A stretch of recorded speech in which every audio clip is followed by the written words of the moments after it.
Hola chicos, buenos días o buenas tardes y bienvenidos a este nuevo vídeo de programación en Android. Hoy vamos a ver, siguiendo la línea del anterior, hicimos una petición GET a un servidor, nos respondió y imprimimos el resultado en la pantalla. Pues hoy vamos a dar un pasito más, ¿vale? Vamos a hacer una petición POST, un poquito más complicada, pero tampoco nada del otro mundo, ¿vale? Vamos a hacer una petición POST, pero la vamos a hacer a un estilo diferente. Vamos a pasar unos datos por actividad, vamos a recoger un nombre y un email, los vamos a pulsar un botón, vamos a enviar esta petición a un servidor en PHP, este va a recoger los datos POST y los va a ingresar en una base de datos. Esto es un ejemplo que yo creo que es bastante útil, que a mucha gente le vendrá muy bien, porque o no saben cómo hacerlo, o bueno, en general, porque así tenéis el snippet y sabéis cómo se hace, ¿de acuerdo? Bien, lo primero que necesitamos para hacer una petición POST, pues por lógica es un servidor con Apache y MySQL que reciba esta petición. Apache, MySQL, Flecilla, Mercury, Tomcat, esto nos lo proporciona Champ, ya lo visteis en el video tutorial anterior, ¿vale? Arrancamos los dos servidores. Lo segundo que necesitamos es un script dentro del servidor que recoja los datos y que efectúe la inserción en la base de datos. Pues lo hacemos a través de un script que yo tengo aquí en la carpeta Android que se llama insertar. Vamos a echar un vistazo. No voy a comentar el PHP, si no sabéis PHP ya os dije que podéis ir a W3 School para ver cómo se hace PHP. Si no, podéis copiar este pequeñito script que tengo aquí, que aunque parezca mucho es porque está comentado. ¿De acuerdo? Y bueno, conectamos a la base de datos con usuario y contraseña, seleccionamos la base de datos que se llama Android, recogemos el nombre y el email en dos variables por los parámetros POST que recibimos, creamos el SQL de inserción y lo tiramos contra la base de datos para que se inserten estos datos en la tabla Android, ¿vale? Bien, ya tenemos el servidor funcionando, ya tenemos el script que lo va a recibir. Ahora necesitamos la aplicación de Android. Bien, o sea, lo que nos interesa. Vale, ¿qué es lo primero que vamos a tener en cuenta? Lo primero va a ser el aspecto visual. Bien, yo como esta aplicación tengo la idea de hacerla un poquito más escalable, que se puedan insertar datos, recoger datos, actualizar datos, etcétera, para ir haciendo videotutoriales siguientes, he hecho que la ventana principal de la aplicación simplemente sea un botón que ponga insertar cliente, que al pulsar sobre él nos vaya a la segunda ventana que nos ponga para introducir el nombre, introducir el email y un botón de registrar, y es en esta ventana, sobre este botón, sobre el que haremos el trabajo, ¿vale? Como lo suyo cada vez que trabajamos con cantidad de datos o cada vez que trabajamos con clientes, usuarios, pedidos, todo este rollo, lo suyo y una buena práctica de programación es que encapsulemos todos los datos en una clase, ¿de acuerdo? A esto se le llama pues crear un bin en Java. Y yo lo que he hecho es un bin clientes, que es simplemente una clase pollo, una clase normal y corriente, con sus atributos. Lo voy a separar un poco para que sea más legible, ¿vale? Unos atributos que se llama ID, nombre y email. ¿Por qué esto es así? Pues os los voy a mostrar en un segundito, ¿vale? Vamos a ir a la administración de MySQL. Vamos a ver, se ha abierto la otra pantalla. Vamos a ver la estructura, veis que tengo aquí la base de datos Android, la tabla clientes. Y si vamos a estructura, vemos que tiene un ID autoincremental y con clave primaria, un nombre y un email. ¿Vale? Estos son los tres campos o los tres registros de nuestra tabla clientes, ¿de acuerdo? Por lo tanto, el bin tiene que coincidir, tiene que tener los mismos parámetros, ¿vale? Nombre, email y ID. Tengo dos constructores. ¿Por qué? El primero es para recoger los datos, que no es el ejemplo, no lo vamos a ver aquí, lo veremos en otro vídeo, ¿de acuerdo? Y el segundo es para insertar. Como ID es autoincremental, yo no voy a modificar ese número, no voy a insertar ningún número en ese registro, solo voy a insertar nombre e email. Por lo tanto, he creado un constructor que solo reciba esos dos parámetros. Pero a su vez he creado otro constructor que reciba los tres para cuando recoja todos los datos quiero recoger el ID, el nombre y el email, ¿vale? Sus métodos set y get de cada campo y y punto pelota, ¿vale? Hacemos así, que guardamos. Bueno, la ventana principal, ¿qué tiene? Pues muy sencillo, ¿vale? Solo tiene un botón, fijáis, tiene aquí un botón y un método setOnClickListener que crea un nuevo intent desde la ventana principal hasta la ventana insertar cliente. Cuando pulso, voy a la siguiente ventana para poder rellenar los campos y tirar el post. Y ahora nos vamos al meollo de la cuestión, ¿vale? Ventana insertar cliente. Muy bien. Tiene los dos edit test que recogen el nombre y el email, un objeto cliente y un botón. Un objeto cliente porque luego vamos a trabajar con él, ¿vale? ¿Qué hacemos? Bueno, pues aquí registramos en Java y en los componentes visuales con el método findViewById. Esto ya lo tenéis que saber de carrerilla. A estas alturas ya sí, ¿eh? El botón registrar cliente le ponemos un setOnClickListener, ¿de acuerdo? Que al pulsar el botón sobreescribimos el onClick. ¿Y qué hacemos? Pues creamos un objeto cliente que ya estaba aquí, lo inicializamos con lo que recogemos de los campos nombre y email, ¿vale? GetTest to string, GetTest porque GetTest devuelve un objeto editable y editable pues no es un string, nosotros lo queremos pasar a string y con esta clase toString, bueno, con este método lo parseamos a un string. Así que recogemos lo que hay en los campos de editTest y creamos un objeto cliente. Ahora os tengo que explicar este código de aquí, ¿vale? Porque va ligado a este método y al objeto cliente que le pasamos. Todas las tareas de conexión a servidores web o tareas pesadas tienen que ir en hilos secundarios al hilo principal. Por el siguiente motivo.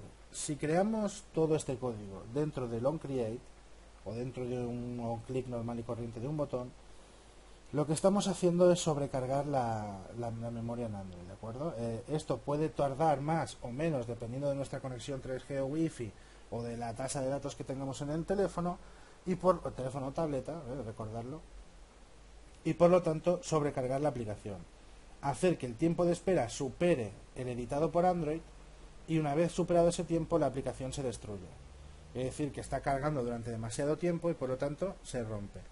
Para evitar este comportamiento lo que hacemos es crear un hilo secundario, ¿de acuerdo? Imaginaros que tenemos el método onCreate o el método onClick que da el botón y aparte creamos un hilo secundario que se ejecuta en segundo plano y la aplicación no tiene por qué destruirse ni moverse, ¿de acuerdo? Estamos creando todo este código en un hilo aparte, ¿vale?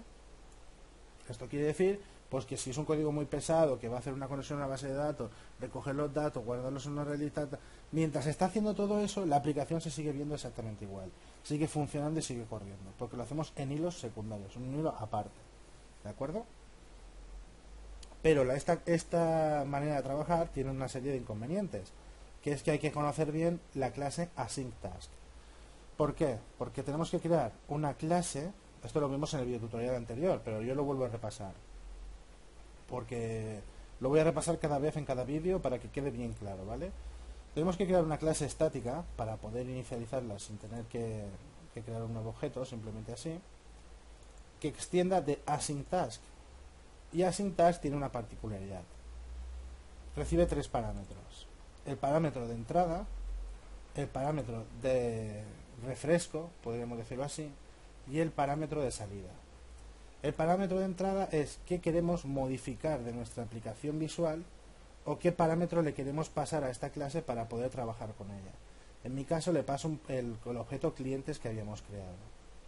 ¿Por qué? Y yo os lo digo. Porque desde el método doInBackground, que es el que es el principal, no podemos acceder a los componentes visuales ni a los objetos que hay creados en la clase ventana de insertar clientes. Por lo tanto, se lo tenemos que pasar por parámetros. Es como cuando creamos un método y le pasamos diferentes parámetros, pues esto es exactamente lo mismo. El parámetro de refresco, se ejecuta cada vez que llamamos al método onProgressUpdate. ¿De acuerdo? ¿Esto qué quiere decir? Que si estamos, por ejemplo, cargando una barra visual que se va cargando poco a poco, o estamos haciendo que una imagen vaya girando, o simplemente queremos poner diferentes mensajes de se está actualizando, no cierre la aplicación, por favor, tal, esto lo haremos en el método onProgressUpdate, ¿de acuerdo? Y por último, la respuesta o el resultado es el tercer parámetro de la clase asyntask y es el parámetro que nos devuelve onPostExecute, ¿vale? Y esto es así ¿por qué motivo? Porque cuando creamos un objeto de esta nueva clase, que veis aquí, y llamamos al método execute, fijáis, no llamamos al método doInBackground o onPostExecute o onProgressUpdate, llamamos a un método execute. Tú dices, pero bueno, yo que sé un poco de clases y tal, aquí no hay ningún método execute, yo no he visto, vale, no pasa nada, esto se sobrescribe automáticamente. Este método execute ejecuta esta clase de la siguiente manera. Primero lanza onPreExecute. onPreExecute lo que puede hacer, ¿de acuerdo?, es antes de cargar el segundo hilo mostrar un mensaje, cargar un texto, lo que sea, ¿de acuerdo?, antes de lanzar el segundo hilo. Como segundo se lanza doInBackground. doInBackground es donde se hará todo el trabajo pesado, ¿vale? Dentro de doInBackground, si tenemos que ir actualizando algún dato o mostrar algo, podemos llamar al método onProgressUpdate, que es mientras se está actualizando, ¿de acuerdo? Y cuando acaba doInBackground, lo que devuelve doInBackground pasa al método onPostExecute, ¿de acuerdo? Lo que devuelve, return, en este caso devuelve un null, pasa a onPostExecute. Cuando pasa a onPostExecute, es aquí donde podemos modificar los componentes visuales de la aplicación, ¿vale? Es aquí donde le podemos decir, bueno, pues ahora al TextView píntame el resultado de lo que me ha devuelto el servidor, o cárgame la imagen que me ha devuelto el servidor, etcétera, etcétera, ¿vale? Pero esta es la manera de funcionar. Primero onPre, luego doInBackground con, si fuera necesaria, llamadas a onProgressUpdate, y por último el resultado de doInBackground, lo que devuelva doInBackground pasa a onPostExecute y este nos lo muestra a nosotros en la aplicación, ¿de acuerdo? Y ahora vamos al lío. CLI en doInBackground, que es donde nosotros tenemos nuestro trabajo.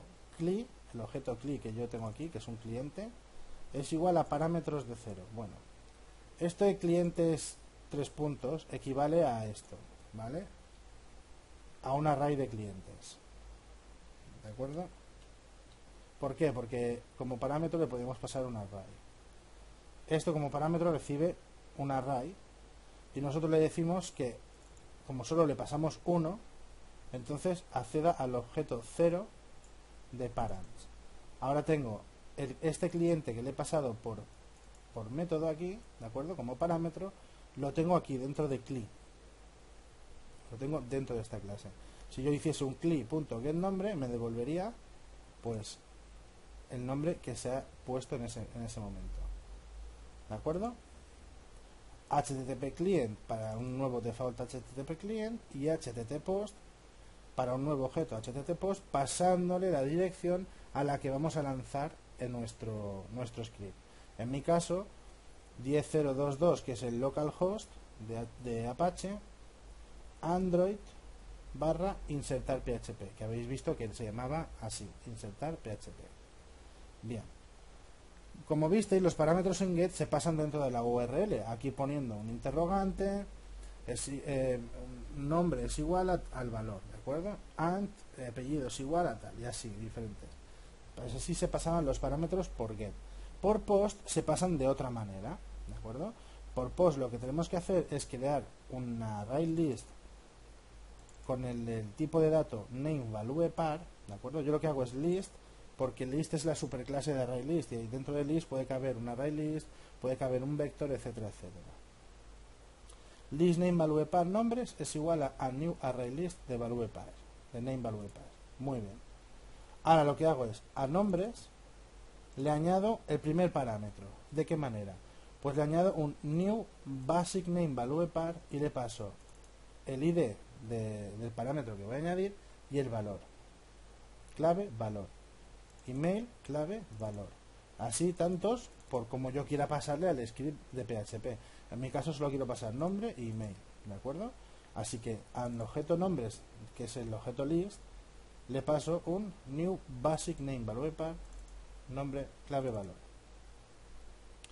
Entity post set entity. Vale, esto lo que hacemos es definir el tipo de codificación que va a tener y las claves valor que vamos a enviar. ¿De qué manera? Pues pasándole un new URL encoded form entity. ¿De acuerdo? Le pasamos el objeto nombres con los dos clave valor añadidos y http.utf8. UTF8 porque la base de datos que tengo definida en MySQL está definida con UTF8, ¿de acuerdo?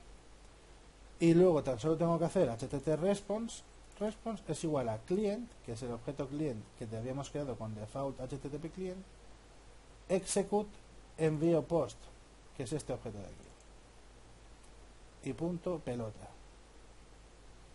Ya no tengo que hacer nada más en absoluto.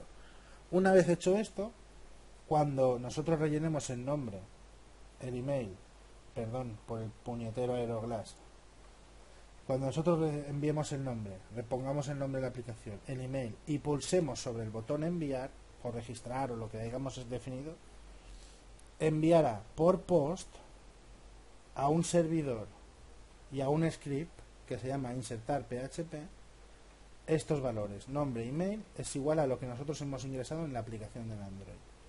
Ese script, como habéis visto, está definido para que recoja ese nombre y ese email, conecte a una base de datos e inserte los datos. Vamos a verlo. Venga, pues vamos al lío. ¿Qué voy a hacer primero? Primero voy a cargar la base de datos para que... y otra vez en la otra ventana. Qué manía, tío. Android, clientes. Lo doy a examinar y vemos que no tenemos ningún cliente, ¿ok? Pues vamos a poner esto aquí para que lo podáis ir viendo. Yo lo que voy a hacer es lanzar la aplicación. Ventanas de cliente tiene una buena aplicación. Sí, bueno, sí, porque no sé qué he borrado, pero sí, no pasa nada. Y lanzo la aplicación, ¿vale? También vamos a sacar esto de aquí. Aquí abajo a la derecha veo que está cargando, así que, porque a veces te crees que está cargando y no está haciendo nada. Y te quedas aquí esperando 10 minutos a que se lance y dices que tarda el emulador. Y no es que tarde, es que no está cargando. O sea, ya te digo, lo que pasa es que ahora estoy grabando y ya sabéis que mi ordenador va como un pedo. O sea, el pobre está hecho en polvo. Pero bueno, vamos a darle un minuto. Muy bien, aquí lo tenemos. Prueba de envío post, que es de nuestro paquete. Insertar cliente. ¿De acuerdo? Y me lanzará la otra ventana. Inserte el nombre del cliente. Bueno, pues le vamos a poner Manuel. Inserte el email. Y me lo voy a inventar, ¿vale? Manolo-bajo 433 @laleche.com. Registrar el cliente. Cuando pulse el botón hará todo lo que hemos dicho anteriormente, pero nada más. O sea, no me va a salir un log diciendo el cliente se ha ingresado correctamente ni nada, ¿de acuerdo? Simplemente pulso y parece que no ha sucedido nada, ¿vale? Ahora me voy a ir a esta ventana del MySQL, le voy a dar a examinar y aquí lo tenemos. Manuel, como habíamos insertado, Manolo-433 @leche.com. ¿Correcto? Veis que la aplicación funciona correctamente, sin ningún problema, no da ningún tipo de error, ¿vale? Y esto es básicamente lo que yo os quería comentar. Una cosa súper importante, pero súper importante. Nos vamos al proyecto en el que estamos trabajando, al Android Manifest, a permisos y añadimos Android permisos Internet de permisos de usuario. Ya os recordáis que es add user permission, pum, y venís aquí y buscáis Internet, ¿vale? Aquí, pulsáis aquí y se ponen. ¿Por qué? Porque si no, no chuta, ¿eh? Aunque trabajemos en local, no chuta. Os lo digo porque a mí me ha pasado que estuve aquí probando la aplicación 2 horas. ¿Qué pasa? Y cuando me quise dar cuenta es que no había puesto los permisos. Y digo, vale, perfecto. Entonces me puedo tirar por un río porque me ha hecho como los tontos, ¿sabes? Así que tener muy claro eso. Recordar que hay que darle permisos de usuario de que se conecte a internet, ¿vale? Y habéis visto ya cómo es, o sea, la manera de envío cuando es get es http get y aquí se pasa la URL sin todo este rollito de aquí, ¿de acuerdo? Y un response y el envío. Así es un get. Cuando es un post, pues bueno, pues tiene esto de más. Hay que crear el array list, añadir los datos que vamos a enviar, ponerlo a UTF-8 y qué datos vamos a enviar y tirarlo con el objeto client. Y ya está. No tiene mucho más, ¿vale? Es muy sencillo. El tema de PHP, bueno, pues ya cada uno, si sabe PHP o no sabe PHP, si le va bien o no. El tema de las clases async-task, yo reconozco que son un poco complicadas, que no es una clase normal y corriente, ¿de acuerdo? Que recibe 3 parámetros, que cada parámetro, si os fijáis, coincide con un método, ¿vale? El segundo void coincide con este de aquí, con progress update, y el tercero coincide con un post execute, ¿de acuerdo? Yo sé que esto es un poco, pero es pillarle el rollo, ¿vale? Luego lo único que tenéis que hacer es dentro del long click a inicializar el cliente con los objetos que con los datos que os ha introducido el usuario, crear un nuevo objeto de esta clase, execute y pasarle el objeto cliente, ¿de acuerdo? Que el objeto cliente es aquí donde pone cli.getNombre y cli.getEmail. Y ya está, ¿vale? Es muy, entre comillas, es muy sencillo. O a lo mejor os cuesta un poco pillarlo, pero nada, seguro que no os va a costar nada, ¿de acuerdo? Y nada, hasta aquí el envío con post, espero que os haya gustado, que haya quedado claro, y lo he hecho en realidad porque hay muy poca información de este tipo en español. Realmente, bueno, no es que haya muy poca, la verdad es que hay, pero no la hay completa, o sea, nadie te dice realmente cómo se hace la conexión y se insertan los datos a la vez en la base de datos. Nadie te dice que se tiene que hacer una tarea en segundo plano, y si te dicen que se tiene que hacer tarea de segundo plano no te explican cómo funciona la clase, etcétera, etcétera. Y claro, digo, bueno, pues sabes que lo vamos a hacer al completo. Vamos a hacer una aplicación que registre clientes en una base de datos en MySQL a través de una aplicación en Android. Ahora os digo una cosa, esto lo tiráis a un servidor en vez de localhost, ¿vale? Lo tiráis a un servidor propietario que tengáis pagando y tal, y tenéis una aplicación funcionando, ¿eh? O sea, lo digo así de claro. En el próximo vídeo vamos a ver cómo recuperar los datos en un objeto JSON y cómo crear un list view con esos datos que hemos recuperado de una base de datos. Y ya con eso ya lo tenéis todo, ¿eh? Como aquel que dice. Con eso ya lo tenéis todo hecho. Ya a partir de ahí ya podéis crear vuestras aplicaciones con conexiones a servidores como os dé la gana realmente. ¿De acuerdo? Venga chicos, nos vemos en el próximo vídeo. Hasta luego.